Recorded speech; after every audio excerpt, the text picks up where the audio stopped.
Since 1993, at least 43 states have passed laws that have made it easier for children to be tried as adults. In 1995, Tony Hicks, 14, of San Diego, California, shot and killed an 18-year-old pizza delivery man. He was sentenced 25 years to life in prison. In 1998, Kip Kinkle, 15, of Springfield, Oregon, killed his parents and then opened fire in the cafeteria of his high school, where 2 were killed and 22 others were wounded. He is currently serving 111 years without the possibility of parole. These are just 2 of hundreds of cases of juvenile murderers. So why should juveniles be tried as adults for serious crimes? Mentality and maturity. It is said until you are 18 years old, you are a juvenile. The fact that declaring an 18-year-old as an adult is an arbitrary standard to determine maturity as far as prosecuting crime goes. However, there is no reason to argue that a child in modern society who sees the effect of violence around him or herself in the news every day doesn't understand what killing really is. The fact that child murderers know how to load and shoot a gun is an indicator that they understand exactly what they are doing. Deterrence. Trying juveniles as adults may deter them from recidivism. Light sentencing doesn't teach kids that lesson that is supposed to be learned. Juveniles realize they will not be punished as strictly as adults, so they continue to commit crimes, however minimal or serious. By punishing juveniles as adults, the others may realize it's not so easy to get away with things anymore, that it may not be just a slap on the wrist the next time. They'll realize they won't be given any special consideration because of their age. Responsibility. In the words of former California Governor Pete Wilson, we have to act decisively to retake our neighborhoods. If we are to sincerely make an effort to keep our cities safer, all of America has to understand that youth may not be adults, but they are certainly capable of committing crimes. The crime that a 16-year-old commits is no different than that of a 60-year-old. Thus, there should be no reason to treat them differently. Second chances will come accordingly, but accountability should come first. It is not about giving children second chances. It is about making them responsible for their actions. Many believe old enough to kill, old enough to be held responsible. Teenagers are recognized by most of society to be individuals that can make up their own minds, which is why in most states at 15 and 16, juveniles can drive and get a job.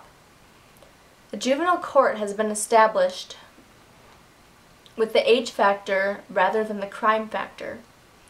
Yet a recent ABC News poll shows that 55% of us believe the crime, not the perpetrator's age, should be the determining factor in sentencing. So just because someone is under the age of 18 doesn't mean they're less aware of what's right and wrong. If youth are aware that there are serious consequences to actions, crime rates may drop. And as you may have heard, old enough to commit the crime, old enough to do the time. Juveniles should be tried as adults for serious crimes. Every year, nearly 80 children aged 13 and younger are judicially transferred to adult court. Between 1985 and 2004, 703 children aged 12 and under and 961 children aged 13 were judicially transferred to adult court. A report finds that more than half the states permit children aged 12 and under to be treated as adults for criminal justice purposes. In 22 states, plus the District of Columbia, children as young as 7 can be prosecuted and tried in adult court, where they would be subject to harsh adult sanctions, including long prison terms, mandatory sentences, and placement in adult prisons. Mentality and maturity. Studies prove that it is impossible for a young child to have the mental ability of a normal adult. Even if they had loaded a gun, pointed it, and pulled the trigger, killing someone. It is for this reason that we do treat juveniles differently for serious crimes. During adolescence, they're still trying to deal with society and their own inner battles of peer pressure, lack of direction, impulsiveness, etc. Responsible behaviors are not exactly expected of children, and they do not have the intellectual or moral capacity to understand the consequences of their actions.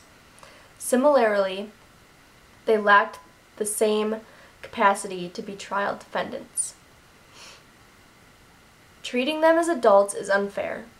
It is also argued that since we take the age factor into consideration when it comes to important issues like marriage, benefits, and voting, then why is it okay to punish the children as adults if they do not have the same rights as adults? Recent studies suggest that the brain's prefrontal lobe, which some scientists speculate plays a crucial role in inhibiting inappropriate behavior, may not reach full development until age 20. Deterrence. Trying juveniles as adults does not necessarily deter them from recidivism. Juveniles, unlike adults, are more prone to emotional behavior and are much less likely to think through all their actions. Thus, even if penalties are harsher, they have no significant impact. There is no real evidence that states whether or not harsher punishments have reduced the crime rates. In Idaho in 1981, a transfer statute was passed which required juveniles charged with certain serious crimes be tried as adults. They examined arrest rates for 5 years before and 5 years after the passage of the law. No evidence was found that it had any deterrent effect on the level of juvenile crime in Idaho. Rehabilitation. Juveniles who get placed in adult facilities do not get the rehabilitation they would if they were in the juvenile system. Rehabilitation for adolescent criminals is important. It's likely that many of these juveniles have psychological problems that need to be assessed and treated. They would receive this treatment in a juvenile facility. Rehabilitation also gives kids a second chance. Successful rehab, many argue, is better for society in the long run, rather than releasing someone who's spent their entire adult life in the general prison population. So since children do not have the mental capacity to understand fully what they did was wrong, nor does punishing them harder deter them from repeating or committing crimes, and they will not receive rehabilitation in adult facilities, juveniles should not be tried as adults for serious crimes.